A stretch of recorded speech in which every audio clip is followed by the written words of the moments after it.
So you're planning a trip to Walt Disney World. We'll give you all the Disney trip planning tips that are gonna get you into the parks faster so that you can have a great time, even the things people won't tell you.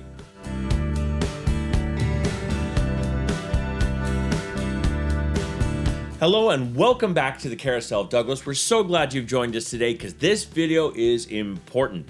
Disney trips take lots of planning, and we want to make sure to tell you the things that you really need to do in order to make sure your trip goes well. There's lots to go over in this video, so we're going to get right into it. So come along with us.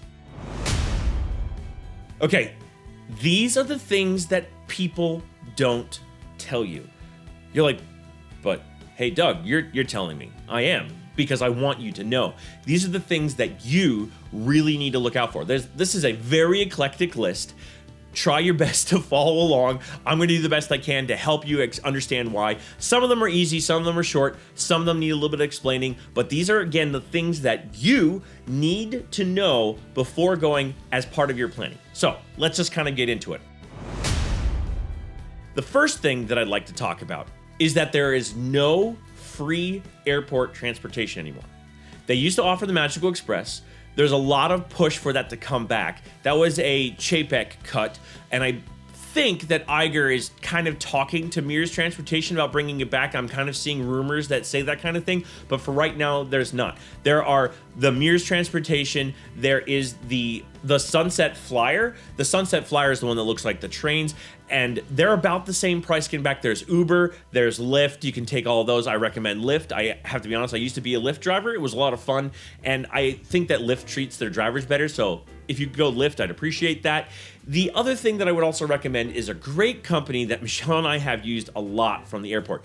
Great prices, awesome drivers. Shout out to Eddie. We love you, Eddie. We have highly recommended in the past Tiffany Town Car. Tiffany Town Car is not expensive. It's $75 each way. They take you to wherever you go, and they'll make a grocery stop. We highly recommend them. I know that's more than the buses, but the personalized service and being picked up when you want to be picked up and having them help you with your luggage at the airport, all of that is fantastic. We do recommend Tiffany Town Car. Okay, the next one is a little weird. Make sure your shoes are broken in.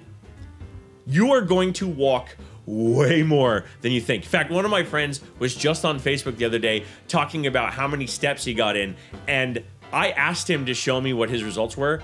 25,000 steps in one day in Walt Disney World. 25,000. Okay, so be prepared. You're going to be on your feet, and if your shoes aren't up to walking a lot, or if you're not up to walking a lot, you might want to look into that. I actually recommend to people before they go, if you're more of a couch potato like I used to be, you should probably start walking in your neighborhood or somewhere just to get yourself ready to move a lot. Otherwise, you're going to regret it later. Moleskin will end up being your friend as well as Gold Bond. So just be prepared. You're going to walk a lot. Make sure your shoes are ready to go. The next thing that I want to talk to you about is that you can bring food into the park. You do not have to eat the theme park food. You can bring your own and eat your own food all day long. You can have Amazon Prime ship food to your hotel room and then have it in the hotel fridge or store it in the closet or whatever. You can bring your own food in the park, but you cannot bring loose ice. You have to have the ice either bagged up or using ice packs. You must use contained ice. It cannot just be in the cooler because people were hiding alcoholic beverages underneath all the ice, and Disney got tired of having to deal with that, so now the ice must be removable. You must be able to pull the ice out and show it to the security guard, and that is just the way things are. You can't have nice things when people start doing dumb things. So you can bring your own food, but you must not bring loose ice. The next tip is that the Disney transportation system is awesome. You have buses, monorails, Skyliner, you have boats, all kinds of ways to get around the Disney parks, but they take time. If you have to be somewhere, plan on an hour to get there. Just plan on an hour to get there. Yes, we know Walt Disney World is contained all together, but it might take you about an hour to get there. I have a whole video about Disney transportation and what each one entails. You should check that out. That's one of my more popular videos on the channel. That Disney transportation video will really help you understand why it takes about an hour to get anywhere. So if you have a reservation somewhere and it's not in the park that you're already in, or it's not at your hotel that you're already at, you will probably need an hour to get there. Just leave that hour buffer. Okay, the next one is going to be very controversial because people are really excited. The Disney dining plan is coming back. We used to be Disney dining plan shippers. We used to be like, get the dining plan, it's worth it. You'll love it, blah, blah, blah. The whole 9 yards. But we now say it's not worth it. Sorry. I know a lot of people are going to freak out on me for saying that the Disney dining plan is not worth it. I used to swear by it. It has now become way too expensive. You have to get so much food to make the value worth it that you actually end up gaining so much freaking weight. And then on top of that, you are just stuffed and rolling around the park. And it actually kind of ruins your day because if you don't get all that food, you're not getting your money's worth. The quick service plans, even the same way, like you get way too much food for the whole thing. We do not recommend the dining plan unless you get it for free. If you're getting it for free, check to make sure they're not raising the price of something else to basically balance it out, because a lot of times the free dining plan isn't actually all that free. Sometimes the room deal is cheaper than the free dining plan meal. So watch out for that free dining plan. Just trust me on this. But look, we used to get it all the time. The value just has gone way down because now you're spending like $125 per day per person for some of the standard meal plans, and you're getting way too much food in order to make that worth it. So just think about that. The dining plan is not as worth it as it used to be, even though they're bringing it back and all the hype is coming up about it. Just be careful. Okay, the next one's an easy one. Either bring a water bottle with you, because there are water bottle filling stations all over the parks, or you can always get ice water at any quick service location for free. I don't like carrying a water bottle with me. I know I need to stay hydrated. I do it by stopping at quick service locations and just asking for a cup of ice water. It is a relatively simple thing to do. Michelle carries a water bottle and uses the filling stations. You do not need to buy bottled water unless you really like bottled water. And I mean really like it, because when you see the price, you need to really like it. But we recommend that you pay attention, stay hydrated, but there's ways to do it without having to buy the bottled water. So either plan on bringing your bottle or knowing where the quick service locations are so you can get the free ice water. That's the way I do it. Michelle does it with the water bottle. Okay, next one is simple. Florida has a 3 p.m. rainstorm on a daily basis. Bring your rain gear every day. Otherwise, you're going to get trapped in shops and you're going to lose precious park time. Michelle and I will wait out the worst part of the storm, but once it starts lightening up, we're in. We're gone. We're off we go. I have my umbrella, she has her poncho, or either way, we always do that. Make sure you bring your rain gear, because Disney's more than happy to sell you their rain gear, and you're buying a really cheap plastic poncho with Mickey Mouse on it, and you're paying for Mickey Mouse, not the poncho. You can buy easy to find, cheap, like dollar store plastic ponchos that you can just throw out when you're done. I know it's not good for the environment, I know, but you can just buy these like cheap ones that you can just throw on and be on your way. Make sure that your shoes are either waterproof or you have the ability to change shoes in case your feet get too wet. But the other thing I recommend is make sure you bring your water gear every day. It will rain. Just plan on it.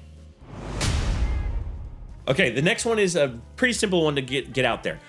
If you make a budget, stick to it. Disney is very good at getting you to part with your money.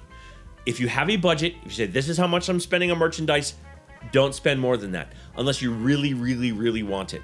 Don't let them just go, oh, that's so cute. Don't buy the oh so cutes. Buy the things you actually really want. Disney's very good at making you say, oh, that's cute, I should buy it. Do you need it?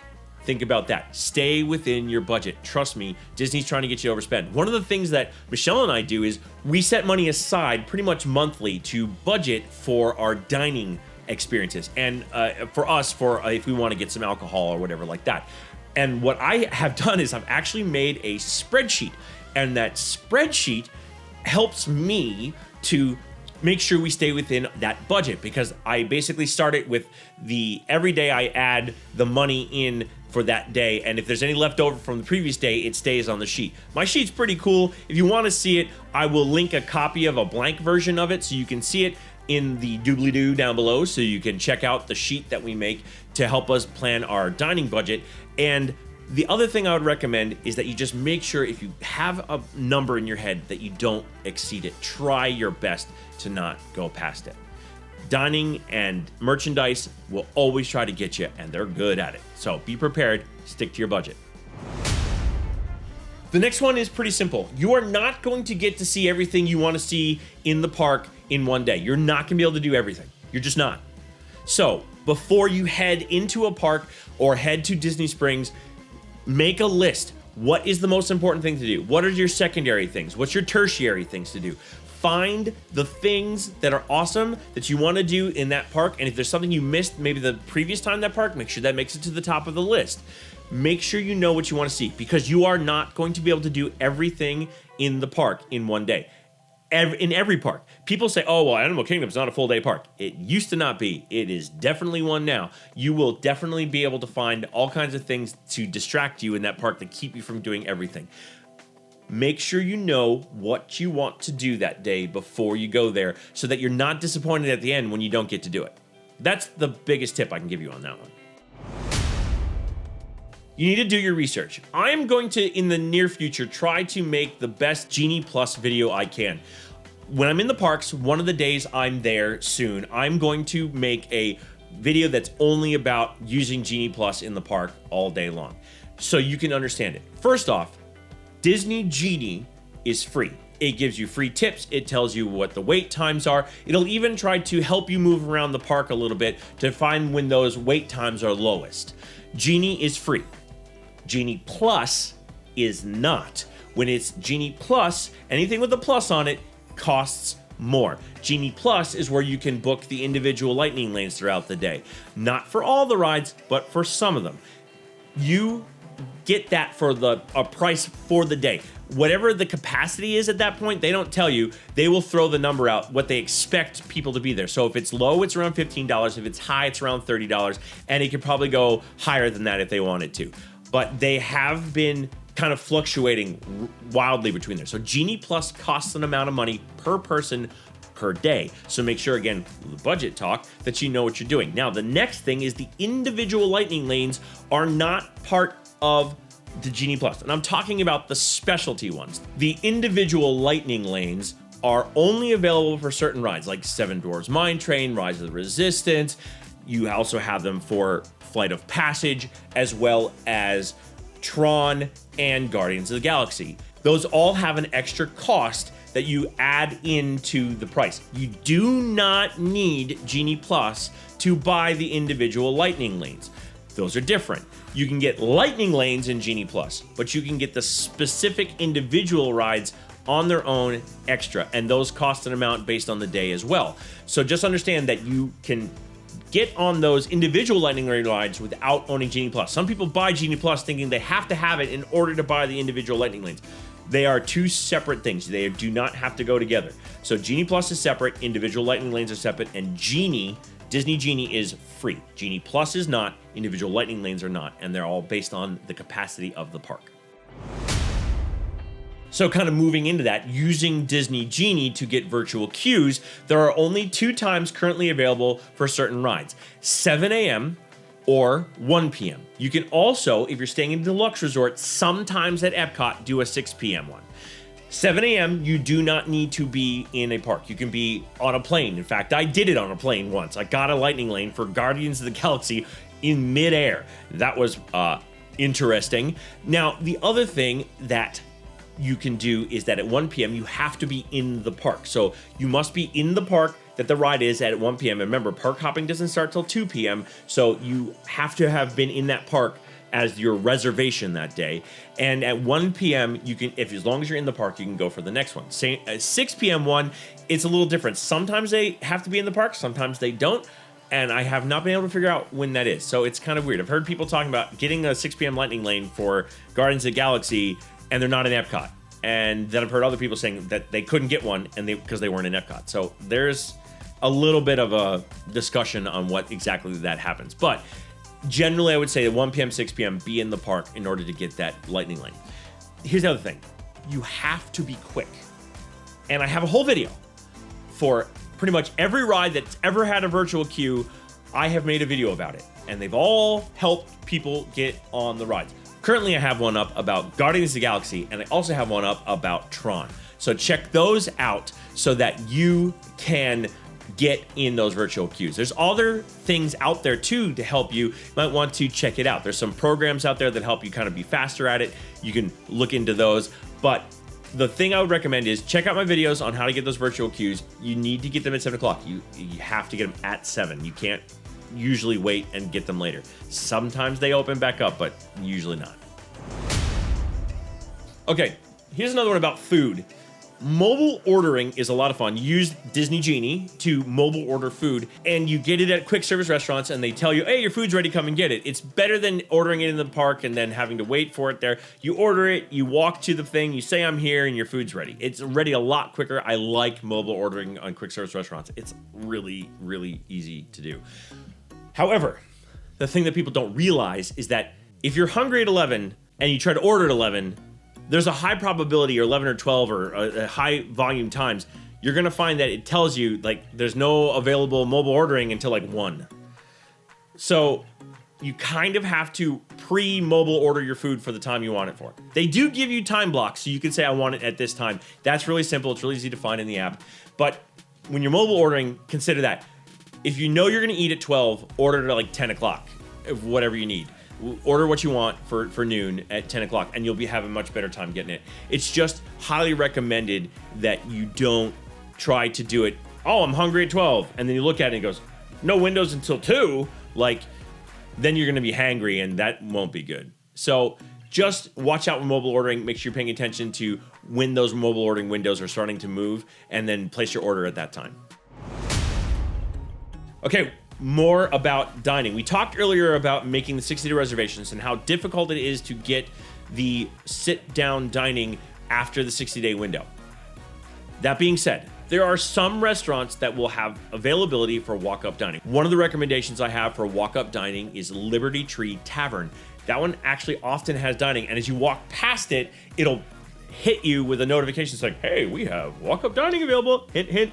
It's actually kind of interesting, but pretty much not many restaurants do. Don't expect to be able to walk up to a restaurant and go, hey, I've got a family of 4, feed us. It's not going to happen. And then you're going to be upset because that sit-down restaurant looked pretty good, didn't it? So just be prepared. Walk-up dining sometimes is available. Places like Nomad Lounge, you can get some that's only walk-up. You have to walk up and make a walk-up reservation for Nomad Lounge. They do have dining, it's small plates and other things, but you can walk up to that place because that's what you're supposed to do. But pretty much most restaurants are not going to have walk-up availability, and you can sometimes get it, but not very often. Like I said, there are some, like Liberty Tree Tavern, that has walk-up dining available often. I don't know why. The food there is amazing. Check out my review on that place. But the thing I would recommend, though, is having those reservations because walk-up dining is probably not going to happen. Special events like after-hour parties, Mickey's Not So Scary Halloween Party, the Very Merry Christmas Party, the after-hours party at Hollywood Studios, and Magic Kingdom close the park for regular guests early. The next thing I'm going to talk about is the fact that if you schedule special events like Oga's Cantina after hours, that's one of my favorite things to do because then the park's empty and you're in Galaxy's Edge, in an empty Galaxy's Edge, and it's so cool. You feel like you're in an actual Star Wars movie at night. So Oga's Cantina, the lightsaber build, the droid build, a lot of those extra things that you can do in the parks, you can often schedule after hours. So then you can have a full day in the park and not waste any of your time doing those extra paid for events. So check that out because some of those extra things, those specialty things that you can do, you can schedule them after the park hours. I use the 3 examples in Hollywood Studios, but there's examples in all the parks. So just check that out. It's really cool to be able to be in that park when it's mostly empty at night because they're usually well lit and well themed in that darkness. So check those out. Okay, there you go. That was my pretty extensive list of things that you need to do to plan your Disney trip. I wish I was kidding. I wish I wasn't telling you all those things for a reason. There's a lot of stuff you have to do now for a Disney trip. Now, mind you, if you come to my channel, you can check out all kinds of tips and tricks on how to do that. I have all kinds of stuff in a playlist ready for you to go so you don't have to think about it. I thought about it for you already. So you should check out all those playlists. Trust me, you're going to enjoy the heck out of some of those videos. Please also check out our park blogs. Our park blogs come up with all the tips about once you're in the park and how things you can think about as you're getting ready to go there. It'll help you make your decisions on what you want to do in the day. And we really have a great time just sharing our adventures in the Walt Disney World Resort for you. So please do me a favor. Check out those videos, check out the links I put down below for you to look into, check out the links that popped up, all the videos that I told you to check out. That would be really awesome. Give the video a thumbs up. We'd really like it if you enjoyed what you got today that you give us a subscribe and comment down below any of your Disney planning tips. I might have missed something. I tried really hard to get everything in that I possibly could, but there may be some that you know that I don't. So please let the public know down below. And like we always say, because we don't like to say goodbye because we're going to see you real soon, we say, see ya bye.